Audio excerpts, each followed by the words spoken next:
DART. MTC. 2023 EBS Chapter 13 Number 01.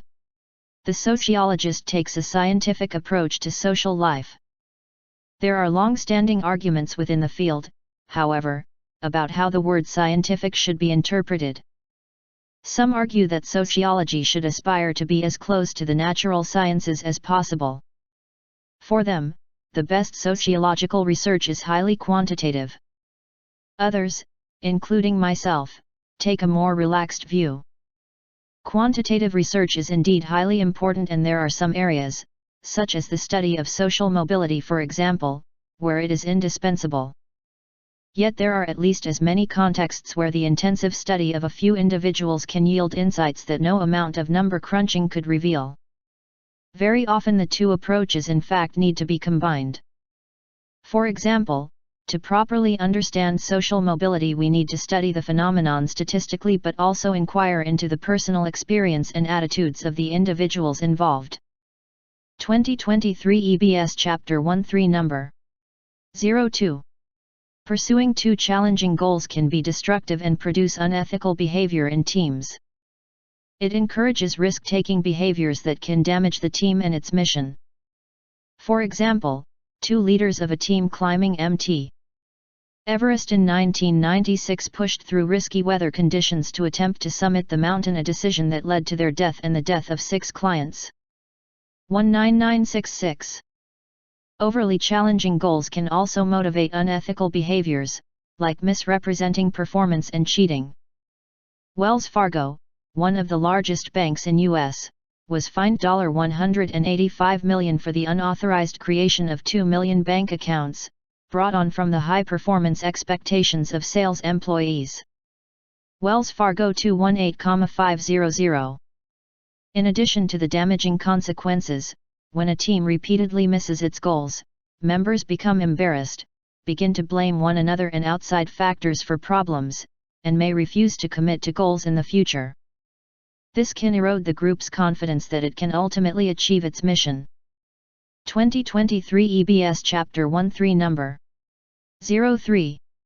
When surrounded by the sensory overload, brought on by the huge number of precious, finely made objects at the British Museum, few people notice the absence of the material that was commonest in everyday life, wood. It's always harder to spot when something is missing. For despite its manifold advantages, wood seems to have rapidly fallen out of favor with ruling elites. There are some practical reasons for this. Wood is less shiny than metals or jewels, less transparent than glass, and less durable than stone or bronze. But it is hard not to suspect that the main reason was that wood was just too ordinary, too plain, too common. If even the poor could afford wooden artifacts, the rich would not want to own them. Only for objects in which the mechanical superiority of wood was an overwhelming factor in the choice of material did they accept it. Even then, the elite ensured that the artifacts they purchased were made out of particularly choice and rare types of wood and decorated in such a way as to conceal its humble origin. 2023 EBS Chapter 13 Number 04. Aesthetics matter. We walk farther when streets feel safe and interesting. People who live in central New York or London typically walk between a third to a half mile to go shopping.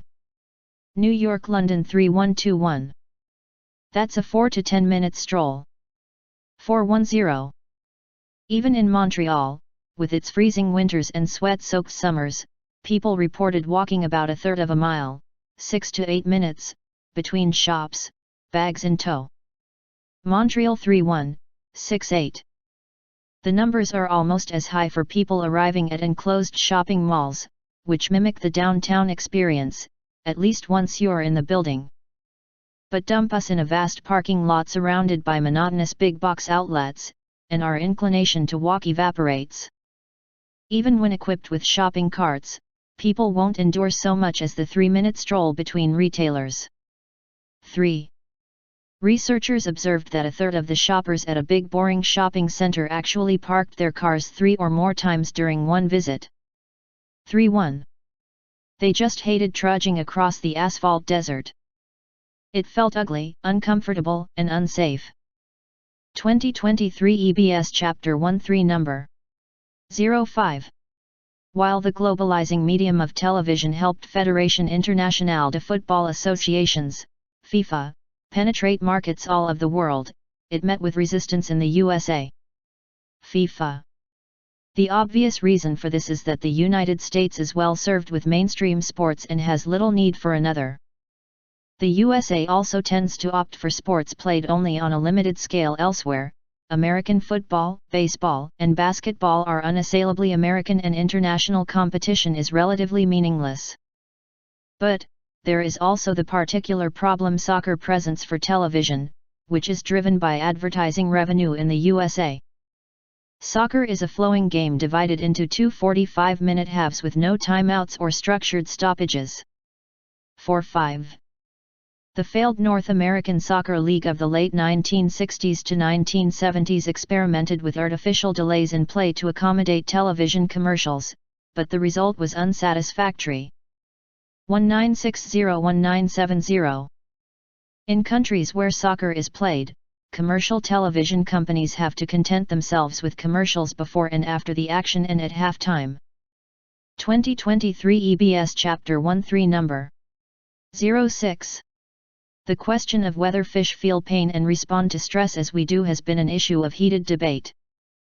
The main reason for the opposition is largely because of the huge commercial interests in harvesting fish from the wild.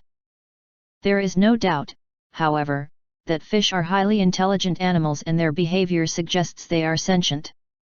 To gain an unbiased account of pain perception, it is wise to turn to evolutionary theory. It is clear from comparative physiology and molecular studies that the pain receptors in humans are almost identical to those found in fish. This should come as no surprise because we inherited them from our fishy ancestors. Similarly, the hormones involved in stress responses are very similar across all vertebrates.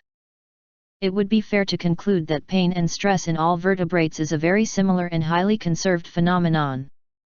While there are those who argue that the psychological aspect of pain may differ between animals, this is also highly unlikely since the physical detection and emotional response to pain evolved side by side with the expressed outcome being the long-term avoidance of potentially dangerous stimuli. 2023 EBS Chapter 13 Number 07. Locating a sound's origin is an important part of auditory perception. In audition, the sensory receptors do not code where events occur. Instead, the brain integrates the different sensory information coming from each of our two ears. Much of researchers' understanding of auditory localization has come from examining barn owls, nocturnal birds whose finely tuned hearing helps them locate their prey. In fact, in a dark laboratory, a barn owl can locate a mouse through hearing alone. A barn owl uses two cues to locate a sound: the time the sound arrives in each ear, and the sound's intensity in each ear.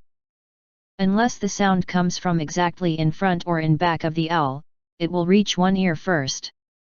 Whichever side it comes from, it will sound softer on the other side because the owl's head acts as a barrier. These differences in timing and magnitude are minute but not too small for the owl's brain to detect and act on. Although humans' ears are not as finely tuned to the location of sounds as owls are, human brains use information from the two ears similarly. 2023 EBS Chapter 13 Number 08. Money represents purchasing power. A person who has money can purchase goods or services now. If someone does not have money now and wants to make purchases, she can rent purchasing power by borrowing. Likewise, if someone else has money now and is willing to postpone purchases to the future, he can rent out purchasing power. Note carefully the role played by the interest rate here. Presumably, the willingness to postpone purchases into the future is a function of the reward, that is, the interest rate. In particular, the higher the interest rate, ceteris paribus, the greater the reward and, hence, the greater the willingness to postpone purchases into the future and lend in the present. Similar reasoning applies on the borrowing side. We can think of someone who wants to purchase goods and services but is short of the necessary funds as having two options. 1. Borrow now and purchase now, or 2. Save now and purchase later. 1, 2. Because the willingness to borrow depends on the cost, among other things, we can conclude that the higher the interest rate, ceteris paribus, the less attractive option, 1, appears and the more attractive option, 2, becomes. 1, 2. MTC. Good